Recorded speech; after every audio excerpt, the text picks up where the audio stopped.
दोस्तों नमस्कार, मैं हूं शैलेंद्र सिंह और आप देख रहे हैं हमारा यूट्यूब चैनल शब्द शब्द शैलेंद्र सिंह। आज हम हैं सुशीला अग्रवाल जी के साथ, जो फ्लैट्सिंग गैलरी नाम से अपना एक प्लांट का जो बिजनेस है वो करती हैं।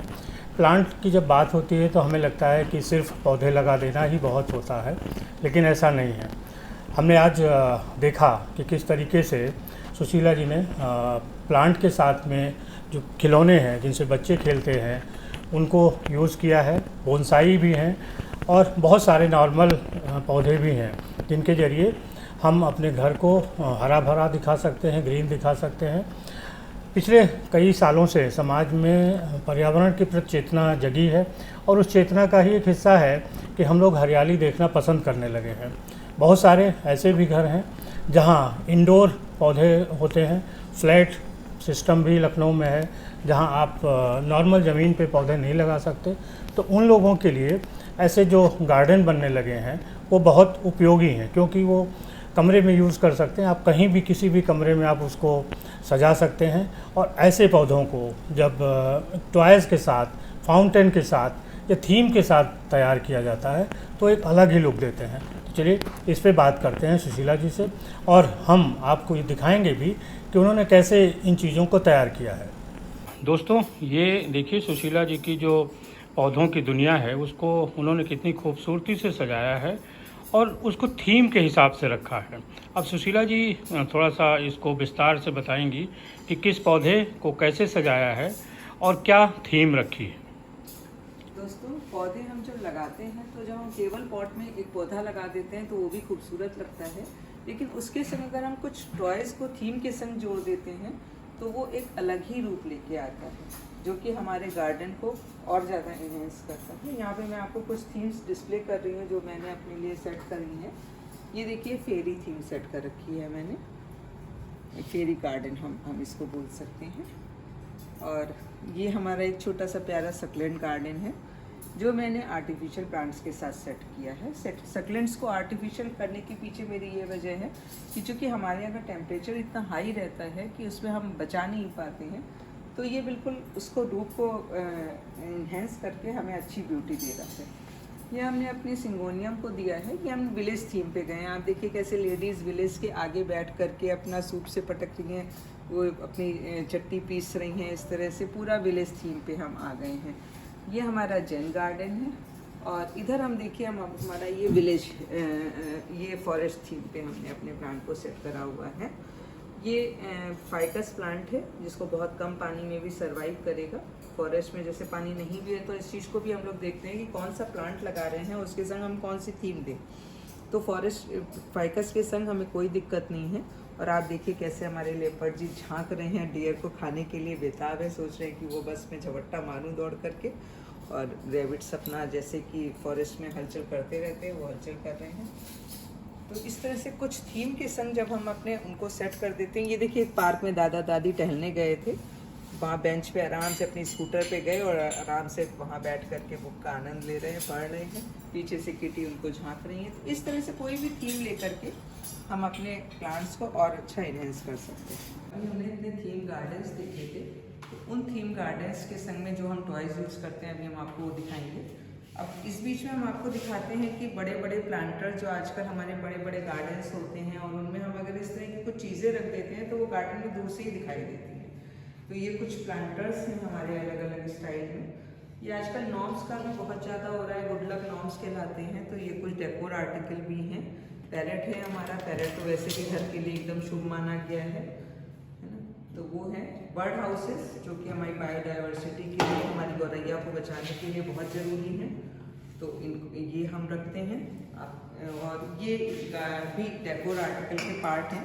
ये गार्डन स्टेक्स कहलाते हैं। इनको हम गार्डन में रख दें तो ये एक अलग से दूर से नज़र आती हैं जो गार्डन की ब्यूटी को बढ़ाती हैं। ये भी नॉर्म्स का ही एक शो पीस है वेलकम में, जिसको हम रख सकते हैं। ये बर्ड हाउसेस हैं, ये आप बर्ड हाउसेस देख रहे हैं, ये भी बर्ड हाउसेस हैं। और इनमें भी बर्ड हाउस आती हैं, उसका भी एक स्टाइल है जो हम लोग कहते हैं कि बर्ड हाउस में बर्ड नहीं आती हैं। तो वो मैं आप लोग को एक PDF अगर आप लोग कहेंगे तो आप लोग को आगे मैं भेज सकती हूँ, है ना। आप लोग को कह रहे थे तो आइए हम कुछ टॉयज़ से आप लोग को रूबरू कराते हैं। ये देखिए सारे टॉयज है, डियर, कैट, ये इस तरह से कुछ टॉयज है। ये हाउसेस हैं इधर, ये देखिए,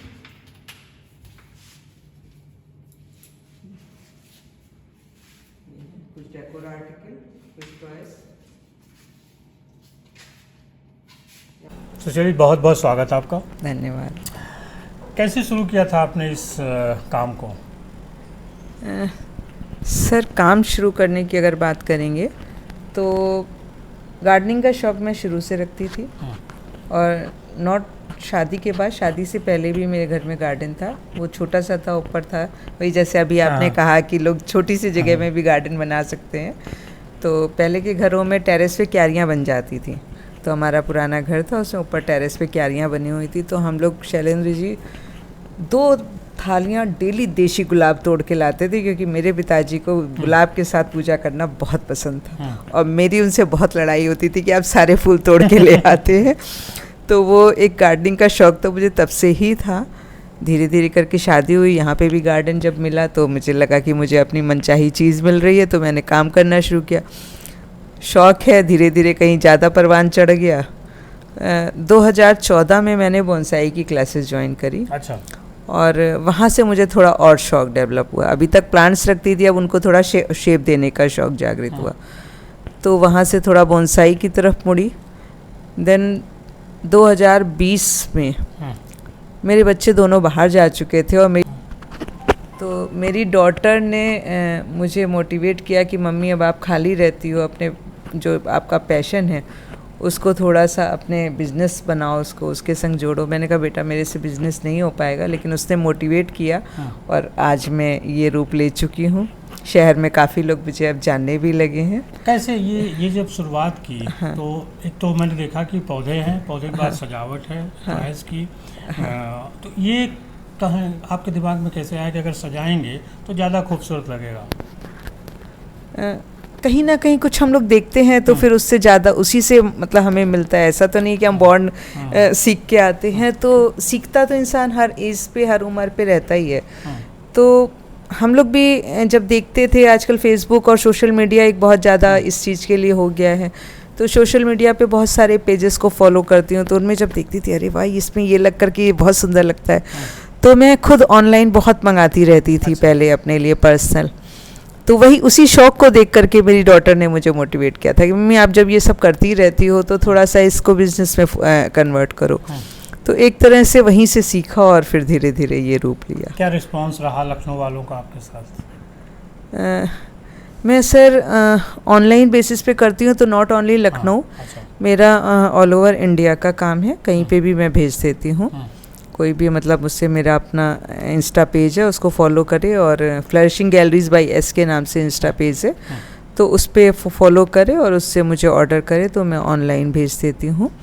और जहाँ तक लखनऊ का रिस्पांस है, तो लखनऊ का भी अच्छा ही रिस्पांस है। कुछ एग्जीबिशन भी लगाती हैं? एग्जीबिशंस बहुत तो नहीं लगाती हूँ, मैंने लास्ट ईयर भी दस्तकारी ही लगाई थी, और इस बार भी होपफुली दस्तकारी में लगाने जा रही हूँ। ये जो टॉयज़ हैं या जो ऐसे सीरीज़ और आप यूज़ करते हैं, वो कहाँ से आपको अवेलेबल होती है, कैसे? ये वेंडर्स हैं, इसमें आपके इंपोर्ट और एक्सपोर्ट, इंपोर्ट वाले भी हैं और थोड़े से अपने इंडियन वाले भी हैं, तो दोनों ही तरह से वेंडर्स के ही थ्रू मैं लेती हूँ। अच्छा। हाँ। और पौधों के लिए आप अपनी नर्सरी से खाद वगैरह बनाती हैं? खाद तो मैं बहुत बनाती हूँ, और ये मेरा बहुत बड़ा मोटो है कि हर जना अपने घर के ग्रीन वेस्ट को कंट्रोल करे, प्लास्टिक को बाहर जाने से रोके। सर, अगर आप कहें तो मैं कुछ आपको मंगवा के दिखाऊं? हाँ। सर, ये आपके हाथ में जो बॉटल है देख रहे हैं, ये घर से निकलने वाले सारे प्लास्टिक रैपर्स और प्लास्टिक्स हैं जो इनमें भर के, अच्छा। आप चूँकि देखिए इनमें मतलब एयर कोशिश करी गई है जितनी टाइट फिल कर सके इनमें, तो ये एक एनवायरनमेंट के लिए ये भी काम मैं कर रही हूँ कि प्लास्टिक घर से बाहर कम से कम जाए। अच्छा, तो ये इसका यूज़ आगे कुछ? इसका यूज़ करूँगी मैं, जब ये मेरे पास काफ़ी मात्रा में तैयार हो जाएंगी तो इनको कलरफुल पेंट करके अपने गार्डन में ही इससे बाउंड्री बनाने की कल्पना कर रखी है। तो देखिए, ये बोतल जो है जो प्लास्टिक की है, जिसको हम लोग कूड़े में फेंक देते हैं, इसका भी यूज़ हो सकता है। ये पानी की बोतल है और उसके अंदर जो प्लास्टिक है, इससे सुशीला जी का जो प्रयास है कि वो अपने गार्डन की बाउंड्री बनाएंगी। ये तो आपका एक अलग प्रयास है। हाँ। जो चीज़ें जिन लोगों को शौक है उन्हें कुछ बताना चाहती, क्योंकि पौधों का शौक बहुत लोग रखते हैं, हाँ। लेकिन केयर उतनी नहीं कर पाते। केयरिंग कैसे करें? पौधों की केयरिंग के लिए हमें पौधों के बारे में थोड़ा सा रीडिंग स्टडी जरूर करनी चाहिए कि किस पौधे को कितना पानी चाहिए, क्योंकि हमारे पौधे 2 ही 3 वजह से मरते हैं। हम कभी कहते हैं कि अंडर वाटरिंग, ओवर वाटरिंग और सनलाइट। हम कहते हैं ये पौधा इंडोर है। हाँ। मेरा ये कहना है इंडोर कोई पौधा नहीं होता। धूप और पानी तो सबको धूप, पानी, हवा हाँ। पौधों को चाहिए ही चाहिए। अगर हवा नहीं मिल रही है पौधों को तो पौधे के लिए उसको खाना नहीं मिल रहा प्रॉपर। हम लोग शुरू से साइंस में पढ़ते आ रहे थे कि पौधे जो हैं अपना क्लोरोफिल जो है वो सनलाइट में बनाते हैं, तो अगर अंदर है तो पौधे की शाइन में फ़र्क पड़ेगा। तो ये मेरा एक फर्स्ट मोटो है कि कोई भी जो पौधा है वो अपना इंडोर नहीं होता है। अच्छा। आप कुछ समय के लिए इंडोर रखें, नहीं तो उसको सनलाइट चाहिए ही चाहिए। वो हो सकता है कि सनलाइट शेड वाली चाहिए। अच्छा, इंडोर में रखने के लिए कुछ पौधे जो ज़्यादा पॉपुलर हैं? हाँ, आजकल हमारे एयर प्लांट करके आपके बहुत सारे प्लांट्स आने लगे हैं इंडोर के लिए, और आप देखिए मैंने भी रख रखे हैं, ऐसा नहीं है कि मैं नहीं रखती हूँ। तो कुछ प्लांट्स मैंने भी रख रखे हैं। सेंसेवरिया एक बहुत कॉमन है, जीजी आने लगा है आजकल अपना, स्पाइडर की बहुत सारी वैरायटीज़ आने लगी हैं, एग्लोनीमा आता है। तो इंडोर के लिए भी बहुत ही अच्छे प्लांट्स आने लगे हैं। एरिका पाम तो हम लोग कहते ही हैं कि 100% ऑक्सीजन वाला प्लांट है, उसको घर के अंदर रखिए। लेकिन फिर भी हफ्ते में एक बार, चाहे तो आप 2 गमले रखिए उसके लिए, कि आप एक गमले को अंदर रख रहे हैं तो एक को बाहर कर दीजिए उसको। हफ्ते में एक बार धूप हाँ, और हफ्ते में पानी एक बार आप उसको बाहर कर बाहर दीजिए। कर देगा। अच्छा। हाँ। इसका मतलब ये है कि जो बाहर के पौधे हैं, अगर आप अपने गार्डन को मैनेजमेंट कर रही हैं तो बाहर के पौधे अलग के हिसाब से और इंडोर रखने वाले अलग हिसाब से तैयार करें। अलग तैयार करें, बिल्कुल सही। कुछ और जानकारी जो लोगों को देना चाहती हैं जो इसके शौक रखते हैं? हाँ, बिल्कुल देना चाहूँगी।